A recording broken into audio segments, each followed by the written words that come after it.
you have TikTok and you like basketball, you probably know Showtown Hoops. Children of all ages, act like you know. Yeah, what's going on, ladies and gentlemen, boys and girls all over the world? Y'all know what time it is when you see me. I know what it is. I am super excited. It's like it's Christmas Eve. It really is. How do I know that? Because basketball season starts tomorrow, right? Basketball season is in full effect. This thing is official tomorrow. Oh my God, I'm so charged about this. So charged. We've had some teams get better. We got teams locking up their young stars, signing guys to extensions. We got some surprises. What's up, S? I got a man in the UK. My man Mars is from the UK. Allegedly. But we got a lot going on. And opening night is tomorrow night. And I'm really excited about this, man. I get excited about a lot of things, but basketball season in particular, I really get charged about basketball season. It's just, when the weather starts getting cooler, the sun go down a little bit earlier. That says to me one thing. What's that? It's basketball season. And if it's not basketball season yet, it's coming. The sun goes down a little bit earlier. Weather starts getting a little cooler. Leaves start falling off the trees. I'm like, okay, it's basketball season. Let's get to it. Absolutely. So with that being said, you had some teams locked up a couple players for a couple of years. I am actually a fan of what Houston did. And here's why I'm a fan. I don't know if you guys know this, but Houston signs Sengun to a $186 million deal. That's as far as they were willing to go. That wasn't the max. That's just as far as they were willing to go, which I'm feeling that. And then they signed him to an extension for $186 million, which they own his bird rights. With them owning his bird rights, it's also a team-friendly deal because he's got a player option. I think Sengun is a potential all-star next season. I think you got a 20-10 guy who's really good on the block. He's got a really good mid-range game. He's really good with his weak hand getting to the rim. He's really good navigating around the rim. Defense is a little tricky. I'm high on Houston this year, though. I'm in the minority. There are plenty of people who really dig other teams, but I'm in the minority. When I talk about the Houston Rockets, I think they're a top 5 seed in the West. I do. I think they're Sacramento from 2 years ago. I think that they're Oklahoma City from a year ago. And I say that off the strength of what they have now. What you're trying to sell me is you're trying to sell me that there isn't, because this is what I've heard. I've heard that there isn't much star power there. I heard that there isn't much star power there. I've heard that the coach is unproven, which is not true. Ime Udoka has been to the NBA championship. He got there with a group of young guys, but he ended up getting there. He might be a little bit unproven, and the star power may not be there, but I think they're on their way to doing something special in Houston. I feel like this group with Jalen Green, who I'm going to get to in a little bit, I feel like this group powered by Sengun offensively is going to be a lot better this year. When I think about what up, Lee? When I think about what Oklahoma City did last season, essentially coming out of nowhere. And if we're going to be honest, right? If we're going to be honest and we're going to have an honest conversation about this, by show of hands, how many of you, before the season started, said that in the Western Conference, there's a team that has a potential superstar? Because Shea wasn't a superstar at that point. He was on a team where he had made the All-Pro team for the first time in his career. He had never made the All-Pro team. He had made the All-Pro team for the first time in his career. And the next year, we're going to be at the top of the Western Conference with a rookie who hasn't played a game in the league yet, who had to sit out the whole last season because he was injured, so we don't know who he is. Physically, we don't know. And then another guy who's in year 2, who finished second in Rookie of the Year. You're telling me with that group, with that core, I ain't even talking about the group, with that core, with a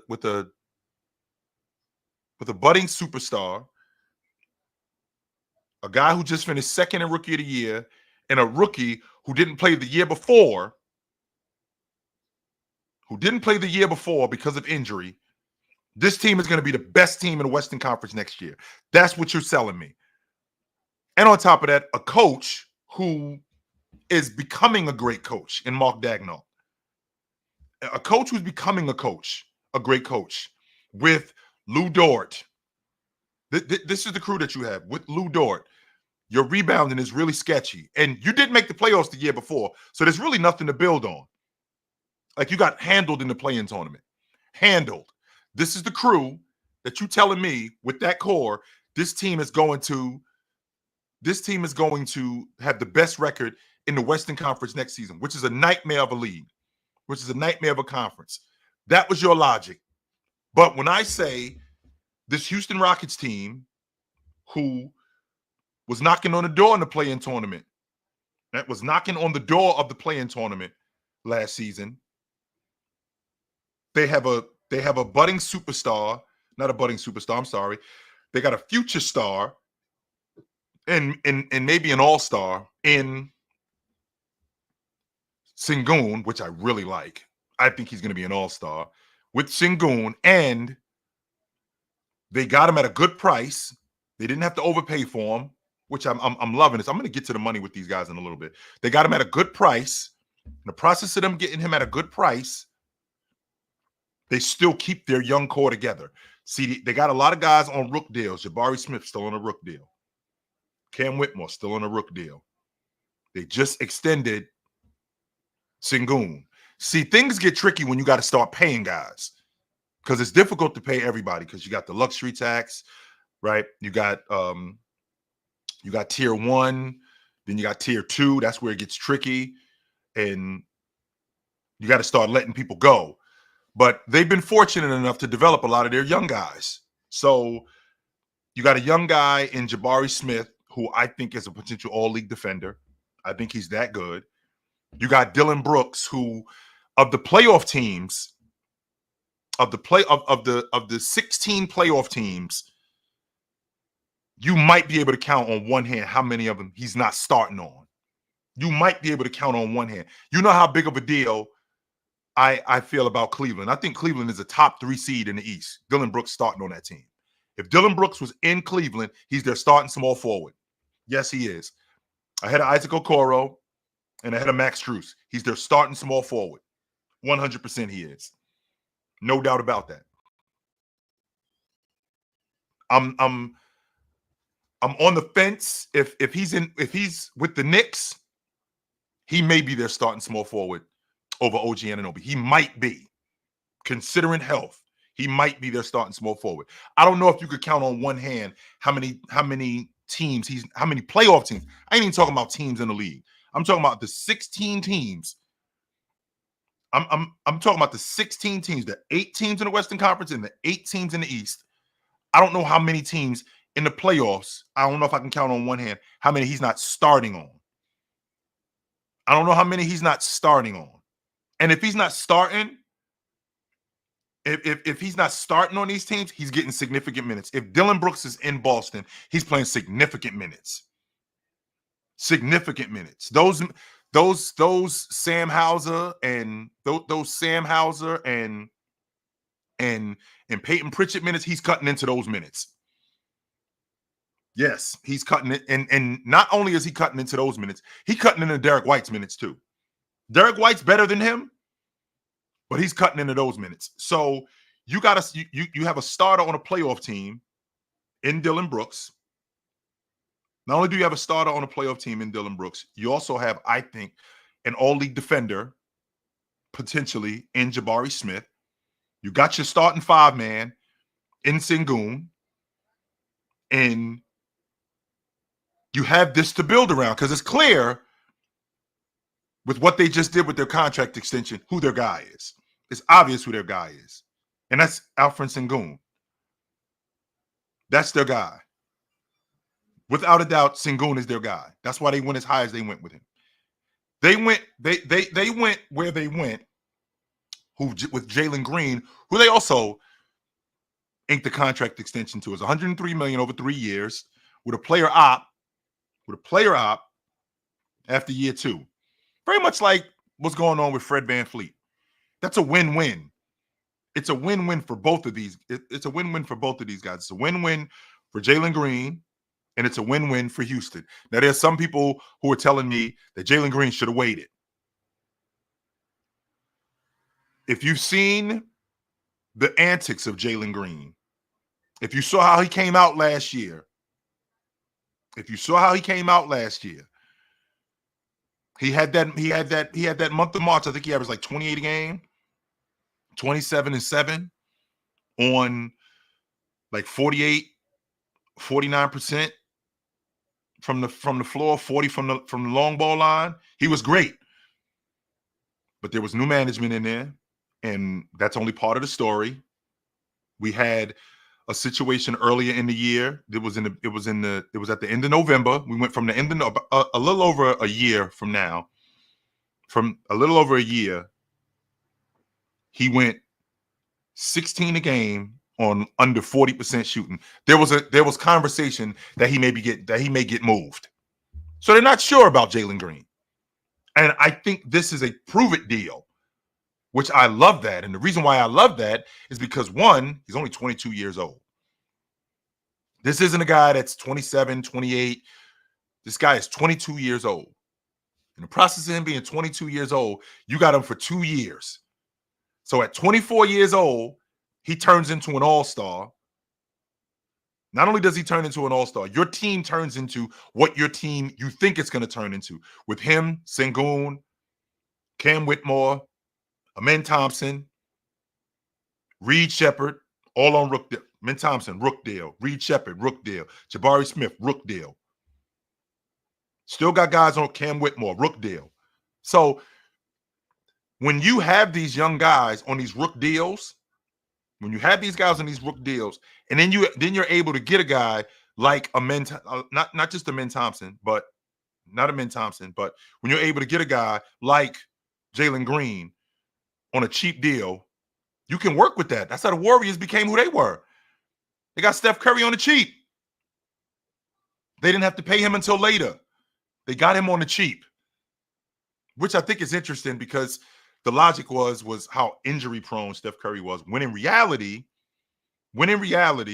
he played most of those games. He had that one season where he only played 26 games. But for the most part, he was in the lineup. He played 80% of the games. That's 4 out of every 5 games he's playing. So Jalen Green plays a lot, but that's the other problem. He play a lot too.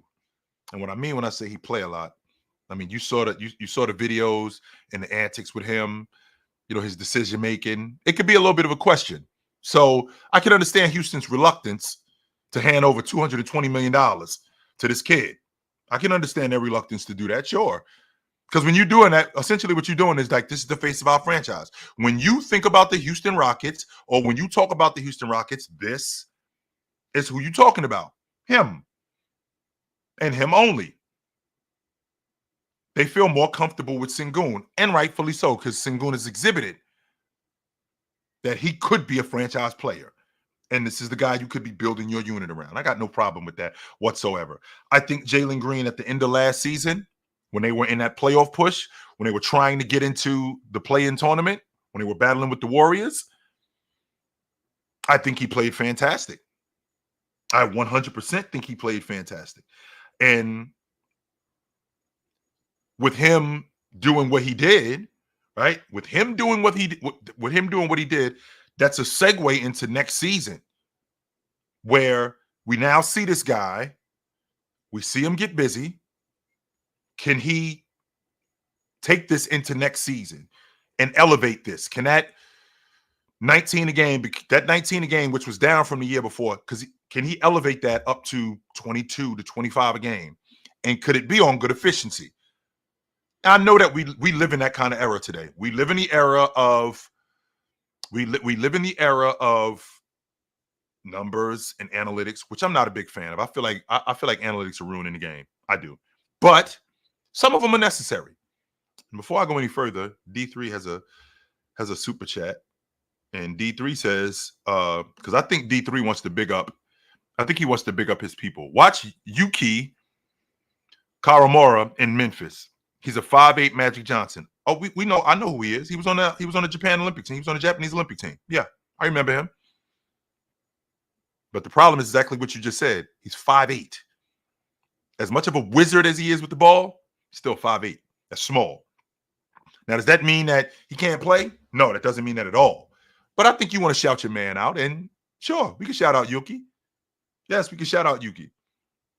But as I was saying, right? As I was saying, when you have an organization like what the Houston Rockets have, and you got a bunch of young guys, you have to establish a franchise player. And what Jalen Green did last year, going into this season, that's what they predicated this on. His game, but they also predicated this on how he conducted himself. Because again, when you're the franchise player, right? When you are the franchise player, you are the face of our franchise. James Harden was the face of the Houston Rockets. Steph Curry is the face of the Golden State Warriors. LeBron James not only was the face of the league, he was the face of the Cleveland Cavaliers when he was there. He was the face of that organization. You are who we rep. We represent you. You are a representation of us. So when they put that kind of money in his hands, they're saying this is our future right here. And when you're doing stuff like what he was doing, being immature with his antics, no, we can't. We can't risk that right now. That's why this deal is a prove it deal. And on top of it being a prove it deal, it's a team friendly deal because you're getting them at $30 million.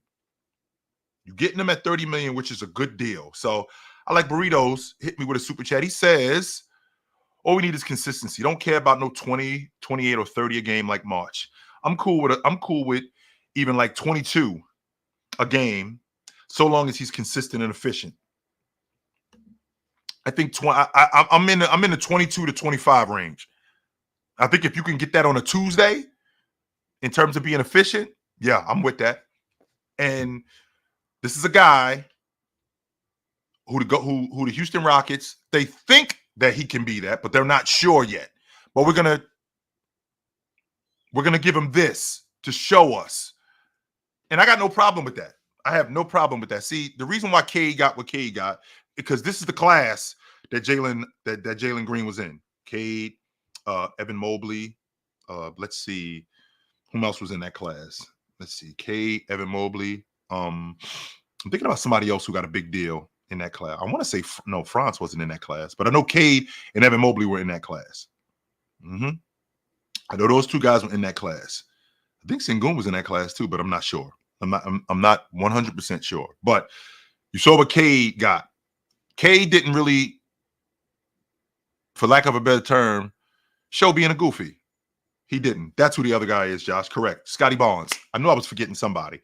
So Scotty Barnes, Cade Cunningham, Evan Mobley. The deals that they got were predicated on not just their game, but how they conduct themselves, how they handling themselves, how are they moving around here. Like, you don't see Scotty Barnes getting into no nonsense. You don't see Scotty Barnes on the internet acting wild. You don't see Evan Mobley doing anything like that. In fact, you see Evan Mobley in the summer working out. You see Evan Mobley in the Defensive Player of the Year conversation. That's what the Cavs are paying for. That's exactly what they're paying for. And since we're on that subject, when you lock these guys up, essentially what you're saying is these guys are the future. You saw what the Orlando Magic just did with Jalen Suggs. 5 years at $150 million. I've had some people tell me that they might have overpaid for him. So I got a 23-year-old I got a 22-year-old starter on a playoff team that's an all-league defender, 23 years old. right? 23-year-old starter on a playoff team who's an all-league defender, tough as nails, who is with the drama, has shown time and again that he's not going to be pushed around. He will not be roughed up. Will not be roughed up. So the idea that they overpaid for him, just so you guys know, Julius Randle on the books in Minnesota for $28 million. This is a 24-10. This is almost a 25-10 all-league performer and an all-star. On the books for $28 million. Well, you can't compare Julius Randle to Jalen Suggs because we think that Julius Randle is overpaid. No, in fact, 28 million for an all-NBA performer, 28 million for an all-NBA performer that's 25-10 and an all-star, you got him on the cheap.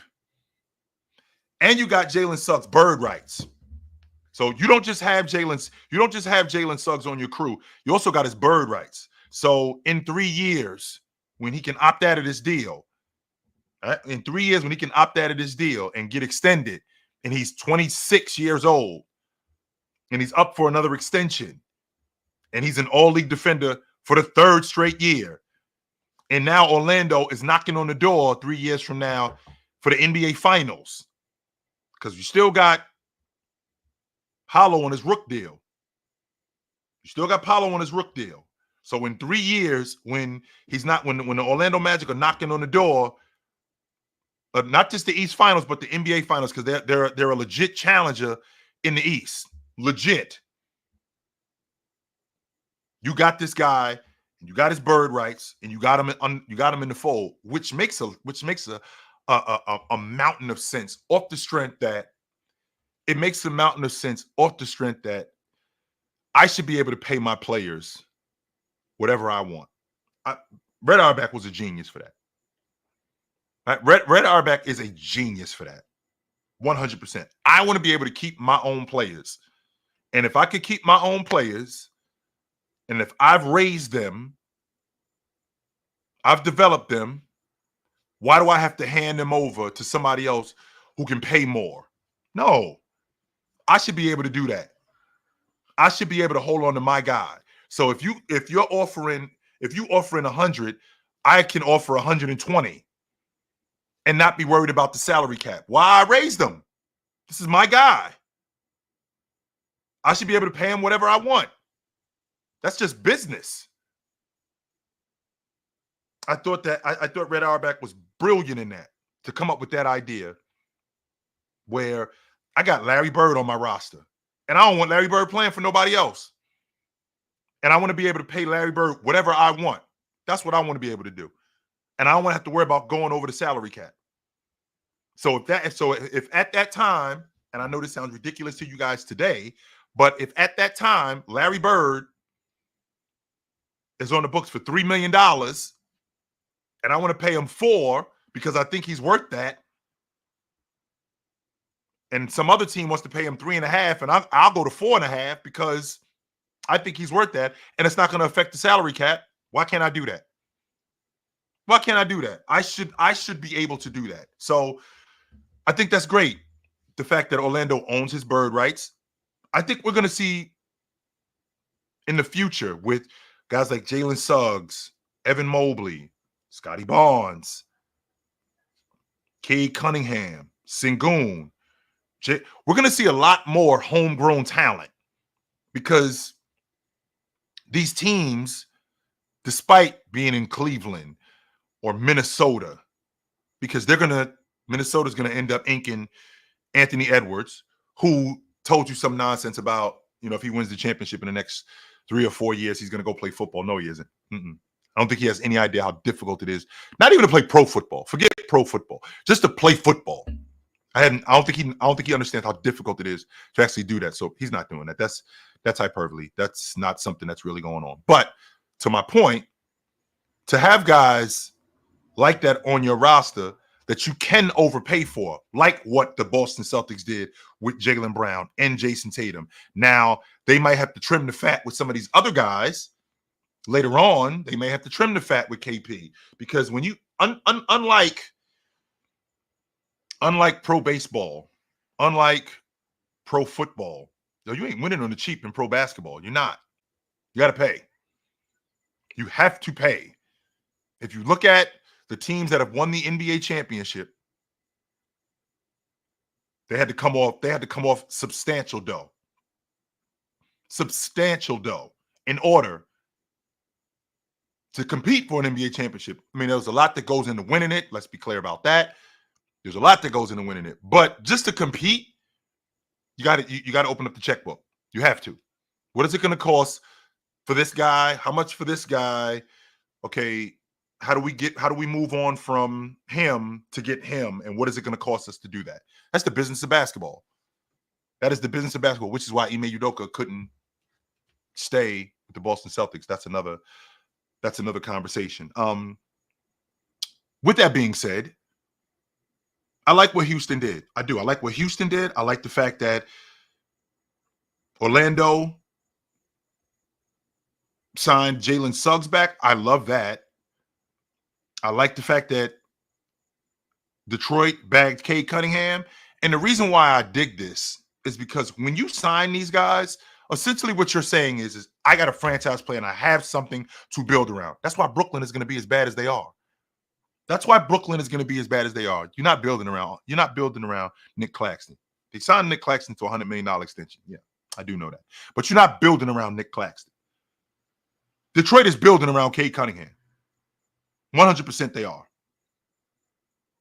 100% they building around him.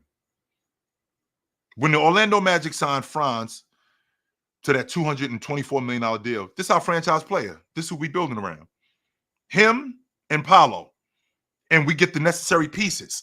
When you get a guy in the fold like that, now it suggests that, okay, we have a direction, as opposed to we have no idea what we're doing. We have no idea what we're doing. I feel like Chicago has some sort of direction because they got Josh Giddey, whom they're looking to extend if they haven't extended him already. They got Kobe White, and they got the Rook Baselis. That's your core. And one thing that I've learned in basketball cities is if you're honest with the people. I've always known this. In basketball cities, if you're honest with the people and you keep it a bean with them, I can tell you right now,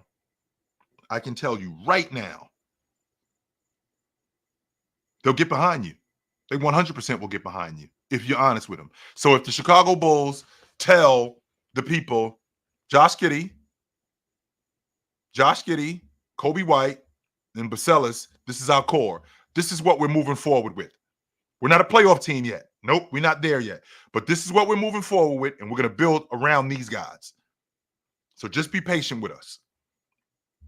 The people in Chicago will get behind them because you got a young point guard. You got a really good guard in Kobe White, and you got another budding star, future budding star in Baselis. People get behind you when you're honest with them. When you keep it a bean and you're honest with them, this is our crew. This is what we're rolling with. Okay, bet. Let's do it. As opposed to, we got Josh Giddey, we got Kobe White, and we got Baselis. We're making the playoffs this year. No, you're not. You're not. And when you do that, you turn into the Knicks. Right? You turn into the Knicks in the early in the late 2010s, early 2020s. That's what you do. But when you're Houston and you have a young core with Jalen Green, 22 years old, Sengun, I think he's 23, Jabari Smith, 22 years, Jabari Smith, 22 years old, Amen Thompson, 21, Cam Whitmore, 21, Reed Shepard, 20. You got a bunch of kids and you're building around it. You're building with this unit. And you're telling everybody, this is who we're building. This is what we're building. And Alperen Sengun, this is the guy we're building it around. I'm being honest with the people. And don't tell me that it doesn't matter. Yes, it does. 100% it does. When I see teams like Cleveland who know that the window to win a championship or to at least compete for an NBA championship The window to compete for an NBA championship is not, it's open like this. It's not open long. Not only is it not open wide, it's not open long. So you got to get what you can get when you can get it. I had a conversation with my buddy Mars. I had a conversation with my buddy Mars. I got a moth in here. I had a conversation with my buddy Mars, and Mars tells me that in order, that doesn't mean that you're getting better if you ended up winning a first round playoff series and you avoided the team that knocked you out the year before. I tend to think that because I didn't have to see them, that and we did advance, that doesn't mean I'm not improving. We just didn't have to see them. I watched the Houston Rockets, who didn't have to see the Seattle Supersonics in '94. They went on to win the NBA championship. Then the next year, they didn't have to see Seattle again. They won the NBA championship again. So clearly they were improving because they won the NBA championship. Just because I avoid this team does not mean that I'm not getting better. I am getting better. And Cleveland has gotten better. So when I watch them re-sign, like when I watch Cleveland re-sign Evan Mobley, when I watch them re-sign Donovan Mitchell, when I watch them re-sign Jared Allen, what does that tell me? Yo, this team, when I watch them re-sign Okoro, when I watch them bag Max Strus, okay, they're not playing. They serious. Okay, we're serious. We're dead serious about this. And I love that. I absolutely love that when I see teams who exhibit how serious they are. When they show that, yo, we're not playing. We are trying to compete for the NBA championship. Yes, we're trying to do that. And I respect that. I 100% respect that. Now, you do have teams that have a losing culture, like the Charlotte Hornets. And in the process of the Charlotte Hornets having a losing culture, it's hard to get behind that, even though, I actually like what they built down there with the collection of talent with LaMelo, Bridges, this young kid, Salon, Miller. You guys know how I feel about Mark Williams. I actually like what they're building down there. I actually enjoy that. But it's difficult to get behind them considering what their culture has been. That comes into it too. So I'm interested to hear what you guys have to say about this. Tomorrow's opening night, man. I think it's great. What up? What up? What's good, man? What up? What's up with it? Can you hear me? What's up, brother? What's going on? I just really logged into your channel. I seen you a few times. Speaking about the old Rockets for us, 95, 94. You know what I'm saying? Hakeem Olajuwon. I seen you pay homage and respect to Hakeem a lot. But what's the topic for right now? Because I'm from H-Town. I'm a big Rockets fan. Shout out to my boy Greenleaf Exclusive. We speak Rockets all the time Yep. on here. I know you know Ticket. You know what I'm saying? What's the premise of the conversation? Because I I'm, just talk- really logged in. I'm talking a lot about these guys getting bagged with contract extensions and the fact that Alperen Sengun, his deal was for 186. So it's obvious how they feel about him. With Jalen Green, his deal was for 103. They like him, but I think that this is more of a prove it deal. And I Right. think it's good. I don't think it's just good for the Rockets. I think it's good for Jalen Green too. 22 years old. He had a great he had a great second half of the year last year. That month of March and April, I think he averaged like 27, almost 28 a game, 28, 7. And I think he did work. So now that's a prelude into next year. But because of the nonsense that he's gotten into on the internet, you see the antics. It's hard to give a 22-year-old $200 million when you see stuff like that.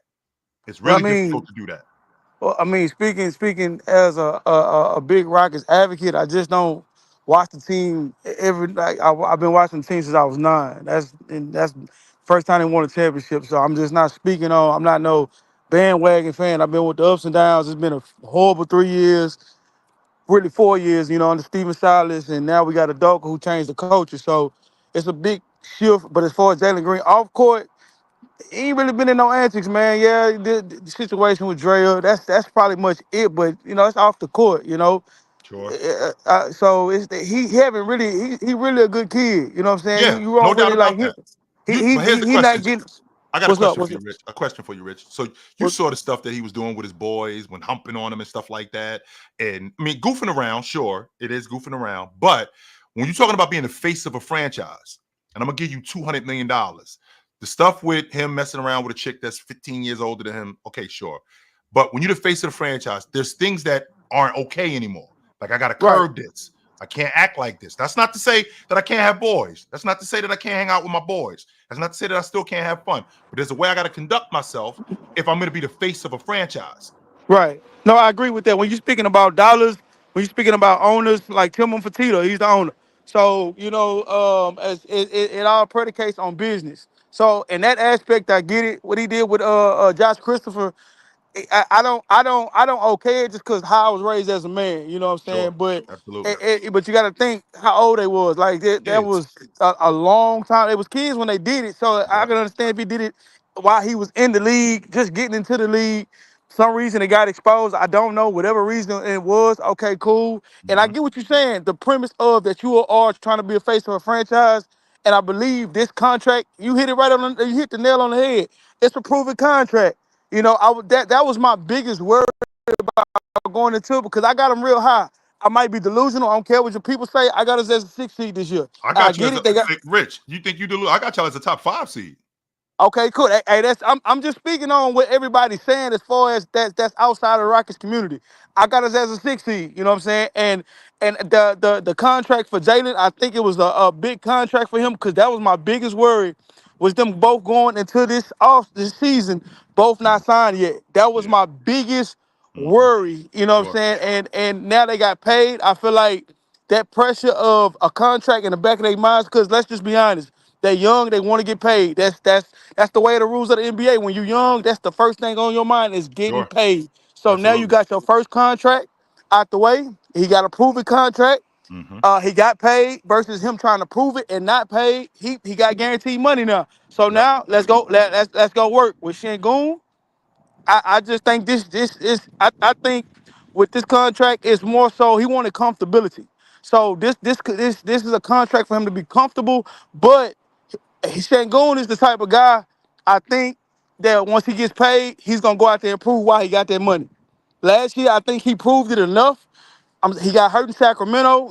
He got shut down for the rest of the year. But I think, what I'm saying, that the whole squad, they got a whole mentality this year, man. Now remember this. So, Now remember this too, Rich. Now we also talking about when I double back to Jalen Green. So it wasn't like you just mentioned. It wasn't just the antics. That was part of it.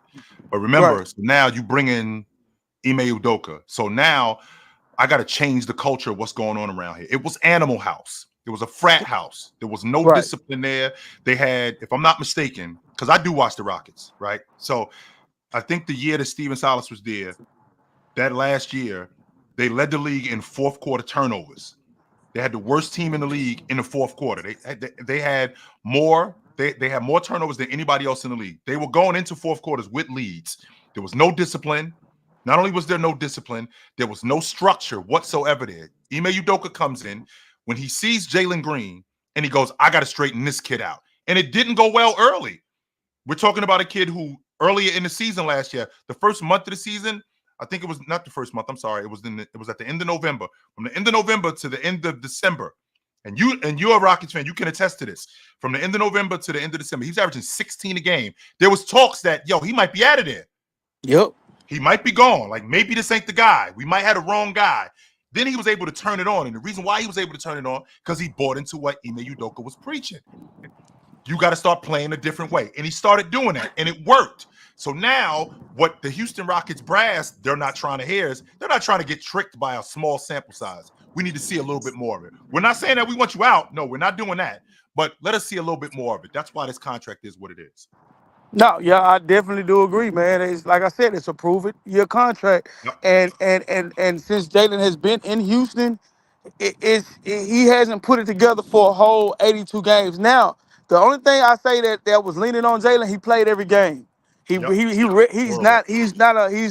And that's terrific. You know what I'm saying? But at the same time, if you're gonna be there, you got to produce. He just hasn't produced for a whole 82 games. So this year, like you said, like you attest to it. Like this is a proven year. Like Yep. let us see it in a larger sample size versus 11 games. He was amazing in those 11 games, but Mhm. we got to see it under pressurized situations. Because when the pressure amounted, let's just be honest, as young teams do, they failed. You know what I'm Yeah. saying? Which that comes with the territory. Mhm. So this Absolutely. year now, another year under Udoka, I think the chemistry with these guys is gonna play a big factor. Also, health. They're one of the deepest teams in the league. Let's just be honest. They're the youngest and one of the youngest and one of the deepest teams in the league. So I just think this contract is basically just It's it team just friendly. It's team friendly and it's friendly for him too, because it's not like he's yes. getting paid. It's not like he's getting paid nothing. No, it's team. It's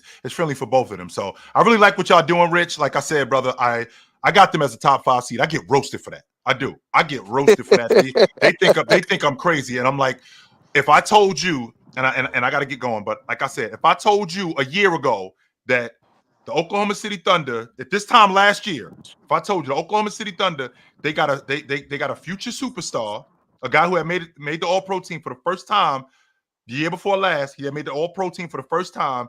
You got a rook who hasn't played 1 minute, and you got a second year guy as the core of your group. This team next year, they're gonna have the best record in the Western Conference. Rich, you would have said, "Yo, get this goofy ass nigga off the internet. Stop Hey, that's playing with me, man. Chill.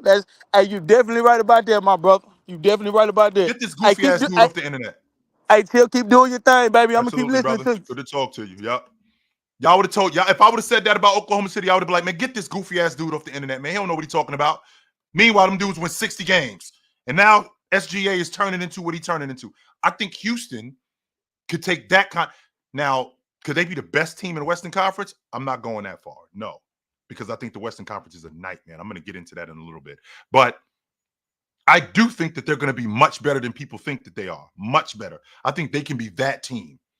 That the Sacramento from 2 years ago that went from 12 to a top 3 seed, and Mike Brown won Coach of the Year. Last season, Oklahoma City goes from a play-in team to they got the best record in the Western Conference. Houston goes from being knocking on the door to play-in tournament to being a top 5 seed. I don't know why that's ridiculous to think that that could happen. I don't. So, what up? Yo, what up, Chill? What up, brother? Yeah, man, I'm big on Dylan Book. Big on Dylan Brooks too. I think he can bring like a level of toughness to them, and like he Mm-hmm. can establish a culture. Kind of like I don't really want to. I guess I do want to give him the credit for how the Memphis Grizzlies was. Mm-hmm. Was he on that team whenever Ja got hurt and they had still won like 20 something games, Not or last they year. had No, won? that was Okay, last year. no, That was I meant the year he got hurt and they went on like a streak and they were I think they were the number 2 seed. yeah, he was on that crew. Yes. Yeah, yes, and I Mm-hmm. think he was a Ja big rolled his he. ankle. Yes, I know what you're talking Yeah, about. Ja rolled his yeah, ankle. Sure. I think he was a big part of that. So I'm excited to see like how he does with the Rockets. So I'm real Classic. big on him. I was actually running down, and I don't know if you had heard me. I was running down the 16 teams, playoff teams, both in the East and the West. And I'm thinking to myself, who isn't Dylan Brooks starting for? If I'm looking at these crews, all 16 of them, and I look at these teams, who is Dylan Brooks not starting for? Because, for example, you know how I feel about Cleveland. If Dylan Brooks is on Cleveland, they starting small forward today. He's penciled in as their starting small forward. He starts in front of Okoro. He starts in front of Max Strus. If he's on that crew today. If I'm looking at Orlando, so they got Paolo, they got France, and they got Paolo, they got France, and they got Wendell Carter. So, and they got Jalen Suggs. They need a lead guard. So he probably ain't starting there. And if he's not starting on the playoff team, he's pushing these guys for minutes. I can promise you that. Yeah, Promise you most that. definitely, most definitely. And I like that whenever they were in the playoffs, I knew he was like one of those those pesky guys that can get under your skin. Yep. Whenever LeBron went and he came and talked to him before the Mm-hmm. pregame, like letting him know like like you need to know who you talking to on LeBron and Mm-hmm. stuff like that. So that's when I really became a fan. Even though they lost, I'm like, man, this dude, like, he know how to get under your skin, Mm-hmm. and I feel like he's the type of dude that like a team needs. And then I'm excited for like the season though, and I am too. I'm I ready am for too. tomorrow especially because I really hope that Luke Cornett can like take that next step. And I think that I think Tatum's gonna have another great year. I think he's gonna average 30 again this year. Because I think having that, I've been trying to tell you like over the past couple of months, I think having that inside presence is really gonna like help Tatum out a lot. So because he's such a great playmaker, so with him and Cornette in the pick and roll in the preseason, man, that looked like good offense right there. So I'm ready to see how they can run that in the regular season.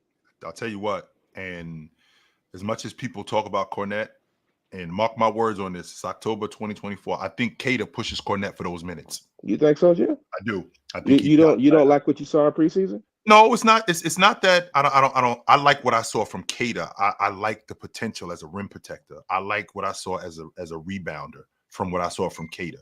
I think he pushes Cornette for more of those minutes. He's not going to play Cornette out the lineup. I'm not going that far. I don't think he's going to play Cornette out of the lineup, but I do think that he pushes Cornette for some of those minutes. Just What as is a it rim protector, about Cornette that you don't like? the athleticism more than Yeah, anything. And in this league, it's if you're not a great athlete, boy, you better be able to do something special. If you're not a great athlete, and I look at Cater, he's raw. He was raw in a lot of areas, but man, I think he's a much better athlete than Cornette, and he knows how to play. He's not right. Sims in with the Knicks. Like I don't think Sims knows how to play at that level. The great athlete that he is, I just don't think he knows how to play.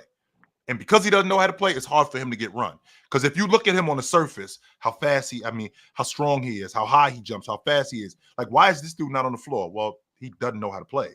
And it's not that they're not teaching him, he's just not getting it. I feel like with Cater, I think that window is open for him because I think he does know how to play.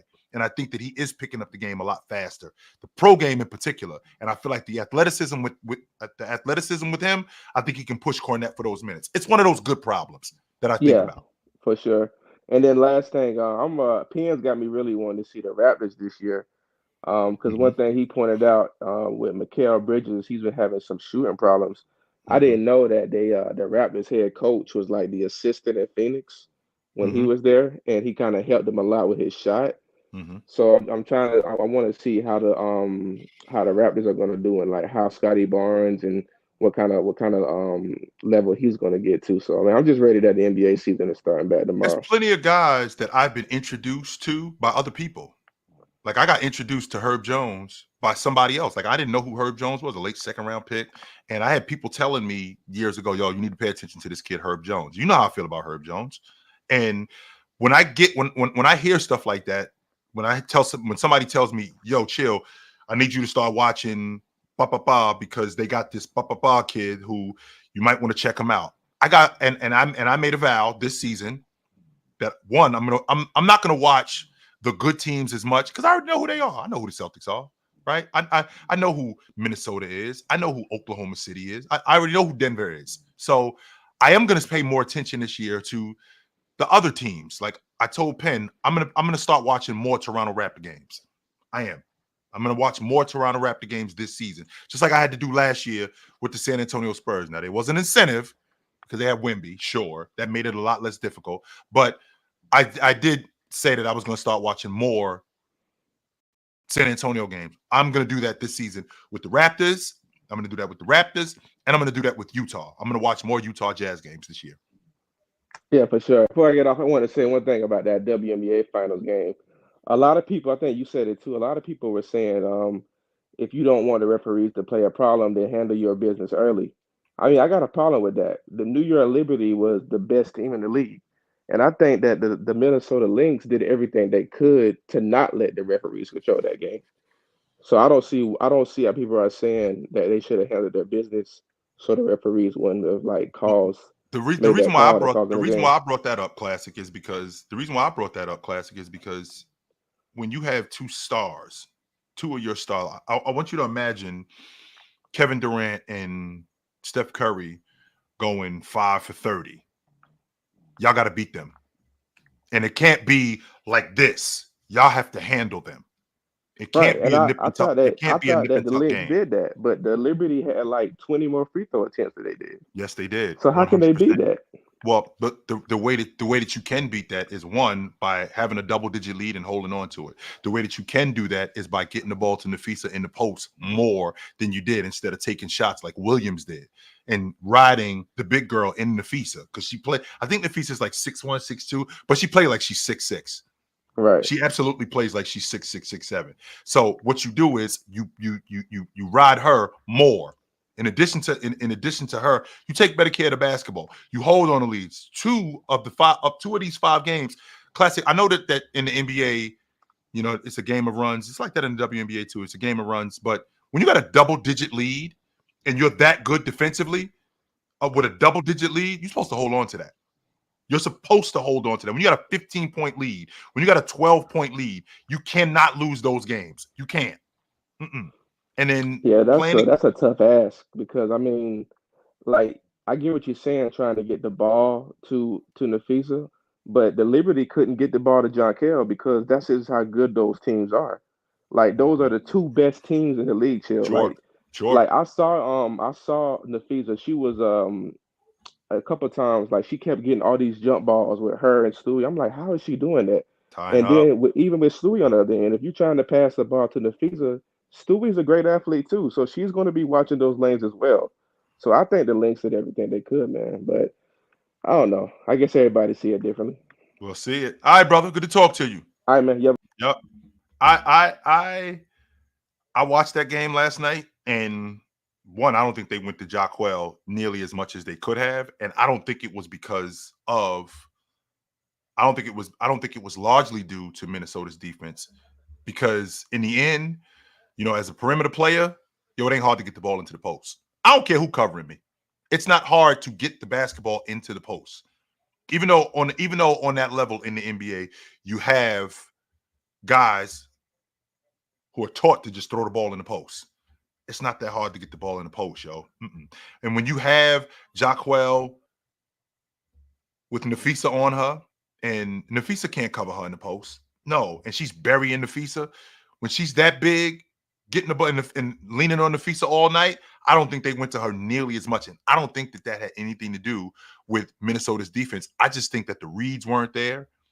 And I think that their inability to get her the ball more. There was plenty of times where I saw Jacquel screen and then beg, and she's wide open. All you gotta do is throw the ball over the top, and she'll get that.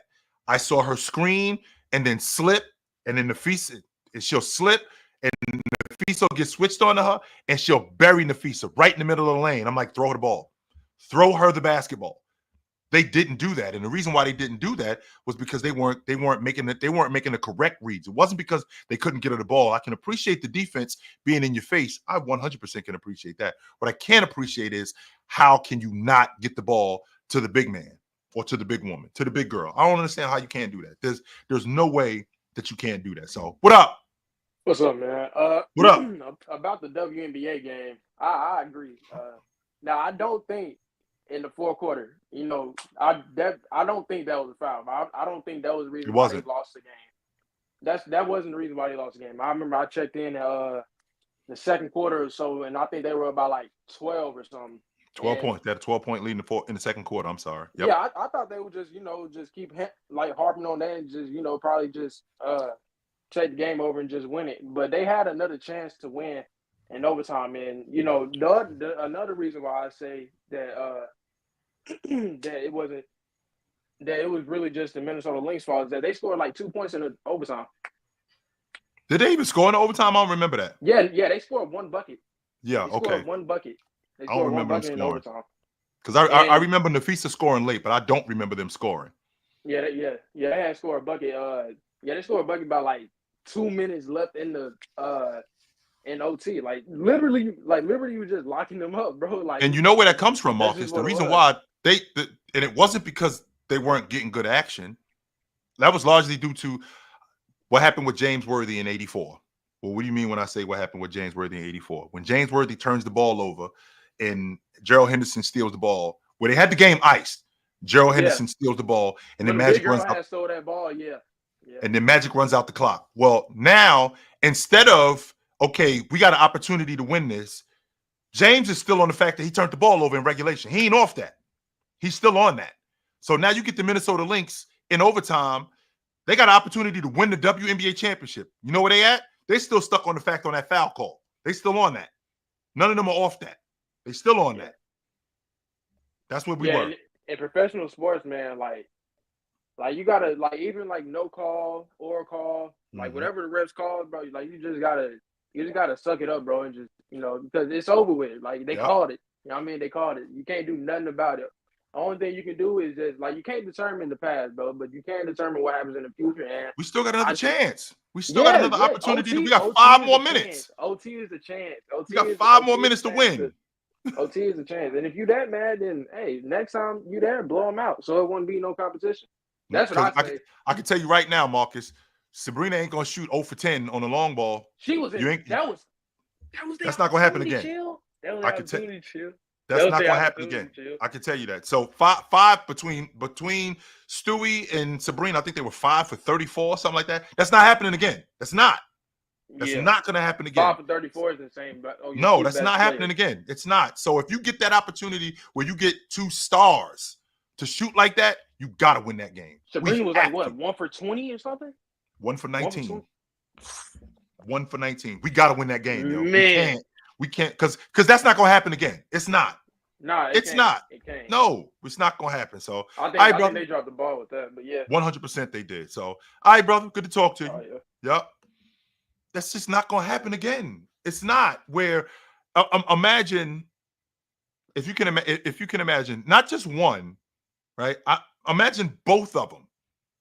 Can you imagine in the 2010 NBA Finals, Bryant goes 5 for 20, and then Powell goes, I don't know, 4 for, or Powell goes 3 for 21? The Celtics ain't losing that game. Hell no. They're not. In fact, they beat the Lakers going away. They beat the Lakers going away. Can you imagine last season? I mean, don't get me wrong. I think Jason Tatum in that game 6, game 5, I think he went 11 for 24, and Jalen Brown I think went 7 for 23 or something like that. But if Jalen Brown is as tough of a matchup as it was for Dallas, you're not selling me that Jason Tatum goes 3 for 18 and Jalen Brown goes 7 for 25, that Dallas ain't winning that game. We got to win that. We have to. With them dudes shooting as bad as they shot, we have to win that game. So when you have a performance like you had from Stewie last night, who, by the way, got another opportunity because she missed 2 free throws. She goes back to the stripe. She had missed 2 free throws. You had plenty of opportunities to win that game last night. Plenty of them. Don't tell me that you were robbed. Do not tell me that you were robbed, because you had plenty of opportunities to win that game last night, and you didn't. You did not. And because you didn't, what I can't hear you do is I can't hear you blame the officials for a call at the end of the game. Now, don't get me wrong. I'm not going to argue that there are calls that do determine games. I'm not going to argue that. No. You could get that. You can get that logic from me when the game is nip and tuck. The problem is when you had a comfortable lead and ultimately you gave it up. You ultimately gave it up. And now you don't want to. Now what you don't want is you don't want the referees to involve themselves in the game. I've always said this. I refereed women's college basketball for 5 years. When I stepped out on the floor, when we stepped in the middle of that circle and we had the team captains, I said to them very simply, this was always my pregame speech. I would tell the women, I would say, look around. They would look around, and I said, nobody bought a ticket to come see me. You are the show. You're going to involve me in the show. How much you involve me, that's up to you. I'm not going to involve myself. You're going to involve me in the show. How much? That's up to you. And for the Minnesota Lynx to have double-digit leads in games and not win those games, and then now we're in a space where we have to rely on the referees not making a call. That's a you problem. That is a you problem more than it is a me problem. No. You have plenty of opportunities to win that game. And tomorrow night, I'm doing the Lakers Minnesota game on playback tomorrow night. So that should be good.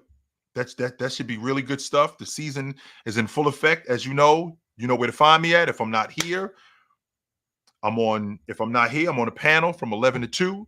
If I'm not there, me and my man Tony Tone, Tuesday nights at 8 o'clock, we will be right here.